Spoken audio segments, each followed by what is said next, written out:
اللہ پاک نے جب انسان کو بنایا تو اللہ پاک نے ارشاد فرمایا فتبارک اللہ احسن الخالقین، اللہ برکتاں علاوے تے اللہ پاک سب تو سونا بنان علاوے اللہ نے اپنا تعارف کروایا، هو الذی یصورکم فی الارحام کیف یشاء، میں نے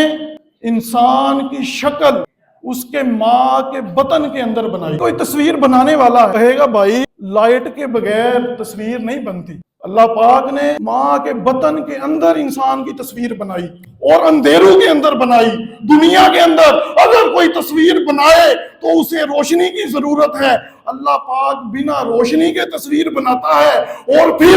یہ بھی ارشاد فرماتا ہے لَقَدْ خَلَقْنَا الْإِنسَانَ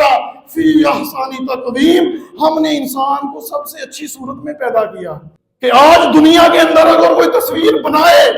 تو اس کو پانی سے بچاتا ہے کہ یہ تصویر خراب ہو جائے گی۔ اللہ کی توحید دیکھیے، اللہ کی شان دیکھیے، اللہ پاک نے انسان کی تصویر ہی پانی کے قطرے سے بنائی ہے۔ دنیا کے اندر کوئی تصویر بنائے، کوئی پتھر کی مورتی کاٹے تو اس کو بولنے والا چلنے والا نہیں کر سکتا، اللہ پاک وہ تصویر بنانے والا ہے کہ جس نے انسان کی تصویر بنائی اور اس کو بولنے والا بھی کیا اور چلنے پھرنے والا بھی کر دیا۔